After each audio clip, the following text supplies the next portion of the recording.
ये चैनल केवल मनोरंजन के लिए है। हम किसी भी तरह के अंधश्रद्धा को बढ़ावा नहीं देते। रतनपुर, ये नाम सिर्फ एक गांव नहीं बल्कि एक तिलिस्म है। यहाँ की हवा में मिट्टी की नहीं, पुराने सोने और जमे हुए खून की गंध आती थी। इस गांव का भाग्य मां लक्ष्मी के वरदान से नहीं बल्कि एक क्रूर अधर्मी देवता के रक्त समझौते से लिखा गया था। इस तिलिस्म का केंद्र थी शारदा हवेली। बाहर से संगमरमर की बनी ये हवेली भीतर से एक शापित कब्रिस्तान थी। इसकी हर तिजोरी, हर जेवर काल देवता के कर्ज का एक टुकड़ा था। एक ऐसा कर्ज जिसे चुकाने के लिए हर 10 साल में परिवार को अपने जिगर का सबसे मासूम टुकड़ा काल देवता को सौंपना पड़ता था। ये दौलत नहीं, पीढ़ी दर पीढ़ी चला आ रहा शैतान का सौदा था। और कहानी तब शुरू होती है जब उस भयानक कर्ज की अंतिम किस्त बाकी थी। श्रावण की पूर्णिमा की वो रात, जब चांद का रंग खून जैसा लाल था। मनोज और गौरी सोए थे। उनके बीच उनका 5 साल का बेटा चिंटू किसी फूल सा सिमटा हुआ था। लेकिन उस रात शांति टूटने वाली थी।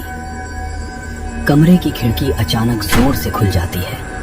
ठंडी सड़ी हुई हवा का झोंका आता है जिससे दिया बुझ जाता है और कमरे में पुरानी लाशों की बदबू भर जाती है। चिंटू अचानक डरकर उठ बैठता है। उसकी आंखें अंधेरे में एक कोने पर टिकी हैं। माँ, पापा, उसकी आंखें वो कोने में है। घोड़ा, माँ, घोड़ा। मनोज, ये बदबू कहाँ से आ रही है? और इतनी जोर की हवा, दरवाजा भी बंद है। चिंटू को क्या हुआ? शांत हो जाओ गौरी, कोई जंगली जानवर होगा या बाहर का कचरा जला होगा। तुम डरो मत। मनोज ने लाख कोशिश की पर अंधेरे में भी हवेली की हर चीज कांप रही थी। दीवार पर परछाइयों के बीच उस साए ने अपनी आंखें खोली, आंखें जो कोयले की तरह जल रही थी। ये कोई जानवर नहीं था, ये था उस शाप का प्रहरी। हवेली के पीछे बरगद के पेड़ से एक असहनीय, भयानक, इंसानी चीख से मिलती जुलती घोड़े की हिनहिनाहट गूंजती है। ये आवाज इतनी करीब थी कि लगा जैसे किसी ने कमरे के भीतर ही चीख लगाई हो। मनोज, वो आवाज, वो घोड़ा नहीं है। वो हमारे पास आ रहा है। चुप रहो गौरी, उसे जगाओ मत। मनोज ने चिंटू को सीने से लगा लिया, जैसे वो अपनी छाती से उस शैतान की निगाहों को रोक लेगा। वो जानता था ये कोई जानवर नहीं बल्कि सदियों पुराने उस कर्ज की दस्तक थी। और वो दस्तक पहली बार इतनी करीब से आई थी।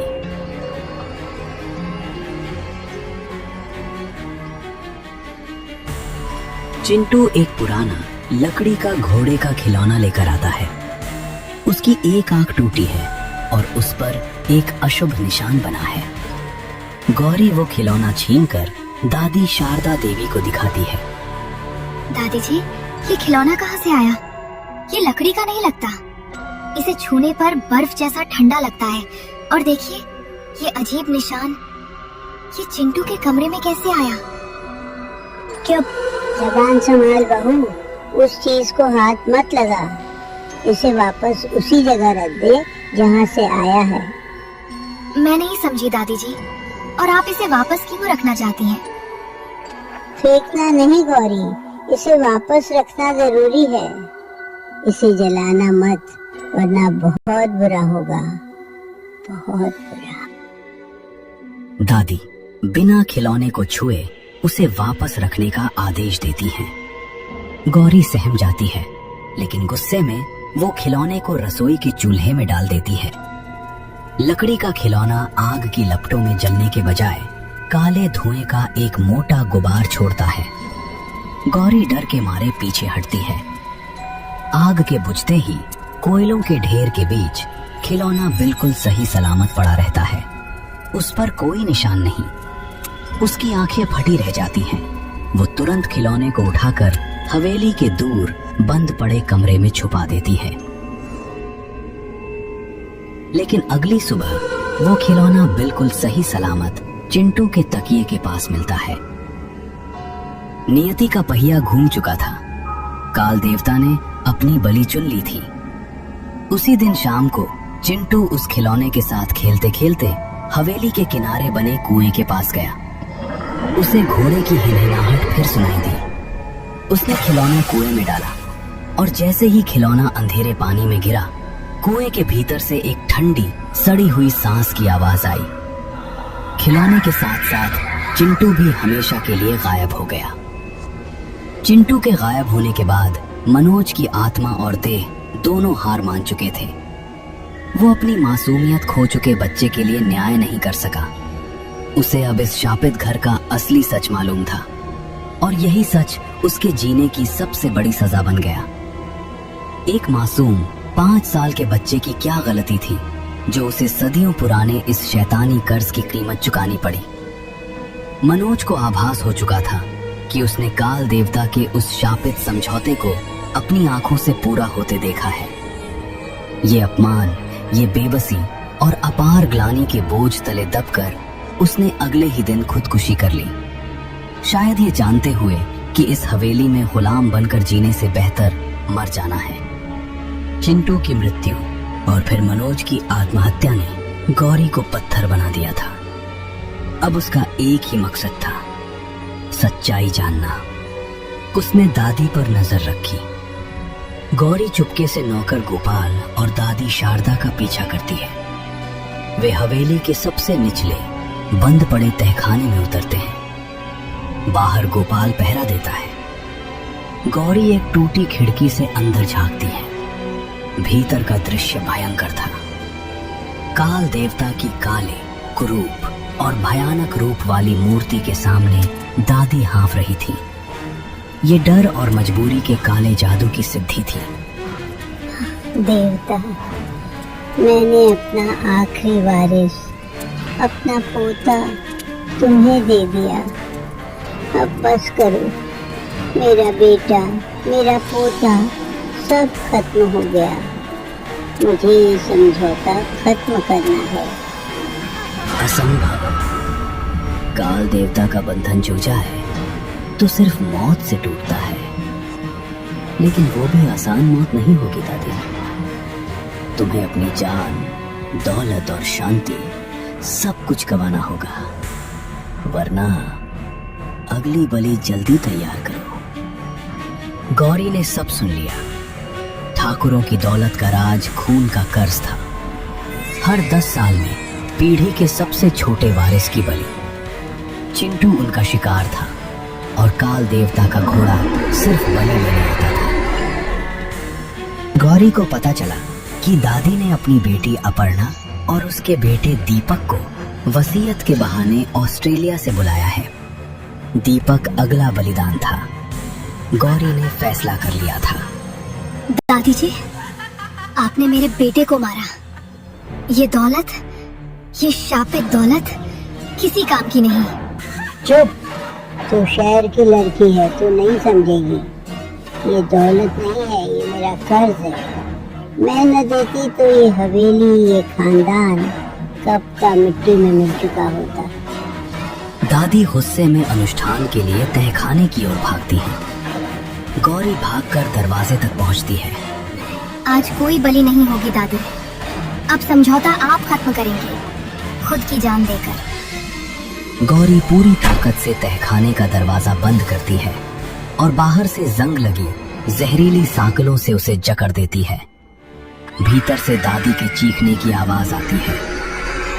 कुछ ही मिनटों में चीखें दहाड़ में बदल जाती हैं और हवेली कांपने लगती है। काल देवता ने समझौता तोड़ने की सजा तुरंत दी। अगली सुबह दादी शारदा देवी मृत पाई गईं। उनकी मौत बहुत विभत्स थी। वसीयत अपर्णा और दीपक के नाम हो गई। गौरी ने सब कुछ खोकर भी बदला लेने का भयानक रास्ता चुन लिया था। बदला लेने की आग में जलकर गौरी ने सीधे बाबा नयन सुख से हाथ मिलाया। उसने इस हवेली के लिए अपने बच्चे और पति को खोया था। अब इस संपत्ति को भी खो दिया था, क्योंकि एक वारिस अभी भी जिंदा था। संपत्ति वापस पाने और काल देवता की सेवा करने के लिए एक नया खून का समझौता किया गया, दीपक का। दीपक, वही मेरी अगली बलि होगा। उसे चिन्हित करो। नयनसुख अनुष्ठान पूरा करता है। दीपक को बलिदान के लिए चिन्हित कर दिया जाता है। हवेली में फिर से अजीब परछाइयां दिखने लगती हैं। गौरी के चेहरे पर अब शांति नहीं बल्कि क्रूरता थी। लेकिन काल देवता के साथ चालबाजी नहीं की जा सकती थी। जिस रात गौरी अनुष्ठान की तैयारी कर रही थी, अपर्णा उसके पास आई। भाभी, एक सच बताना है, हमें इस हवेली की कोई जरूरत नहीं है। भगवान का दिया हमारे पास सब कुछ है और हम अच्छे से ऑस्ट्रेलिया में सेटल हैं। इस हवेली का हम क्या करें? आपने मेरे भैया और अपने बच्चे को खोया है। ये हवेली भी आप ही रख लीजिए। और एक बात बताना भूल ही गई कि दीपक वो मेरा असली बेटा नहीं है। हम माँ बाप नहीं बन पाए तो हमने उसे गोद लिया था। क्या कहा तुमने? गौरी के होश उड़ गए। काल देवता का समझौता साफ था। बलिदान सिर्फ खून के रिश्ते से होगा। ये बलिदान दीपक पर नहीं बल्कि समझौते पर दस्तखत करने वाली गौरी पर ही उल्टा पड़ जाएगा। गौरी भागकर नयनसुख के पास जाती है। समझौता तोड़ो बाबा, वरना मेरी जान चली जाएगी। अब बहुत देर हो गई गौरी। समझौता एक बार हो जाए तो काल देवता पहले जिसने इसे तोड़ा उसे ही लेता है। अब कोई नहीं बच सकता, सिर्फ खून का कर्ज बाकी है।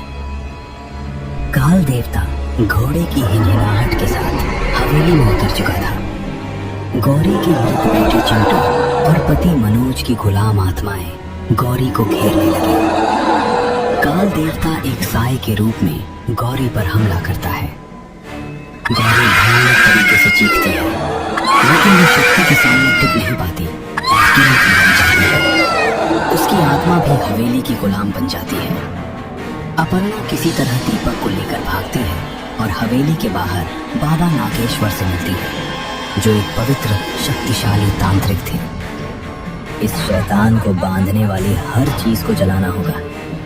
अगर समझौता पूरा नहीं हुआ है तो बंधन टूट सकता है। अपर्णा और नागेश्वर तहखाने में पहुंचते हैं। नागेश्वर मंत्र पढ़ते हैं और अनुष्ठान की सभी वस्तुएं, हड्डियां, काले धागे, काल देवता की मूर्ति एक साथ जमा करके आग लगाते हैं, लेकिन आग बुझ जाती है।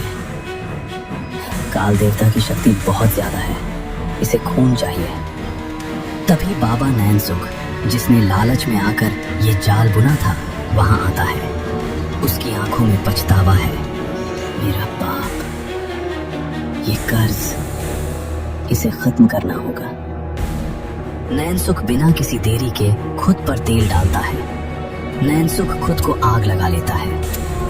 आत्म बलिदान की प्रचंड ज्वाला उठती है और उसी क्षण काल देवता की मूर्ति राख हो जाती है। दादी, मनोज, गौरी, सभी गुलाम आत्माएं चीखते हुए अंधेरे में विलीन हो जाती हैं। नागेश्वर के अंतिम बलिदान ने अपर्णा और दीपक को बचा लिया। अपर्णा ने हवेली बेच दी और गांव छोड़ रही थी। उसे लगा कि अब सब खत्म हो गया। अपर्णा अपनी गाड़ी चला रही है। दीपक पिछली सीट पर बैठा है। उसका चेहरा अब भी शांत नहीं है। अब सब ठीक है बेटा, अब हम नई और अच्छी जगह जाएंगे। माँ, क्या मैं इस घोड़े को अपने साथ ले जाऊं?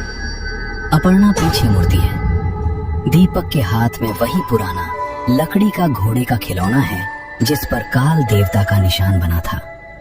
वो खिलौना जो तहखाने में नहीं जला था, वो बच गया था। अपर्णा का गला सूख जाता है। रतनपुर की सीमा पार हो रही थी, लेकिन हवेली का शाप नहीं टूटा था। दूर पीछे छूट चुके बरगद के पेड़ से फिर एक भयानक घोड़े की हिनहिनाहट जैसी आवाज आई। काल देवता मरा नहीं था, वो केवल शांत हुआ था, क्योंकि उस खून के कर्ज की किस्त अभी बाकी थी और वो किस्त चुकाने वाला वो खिलौना दीपक के पास था।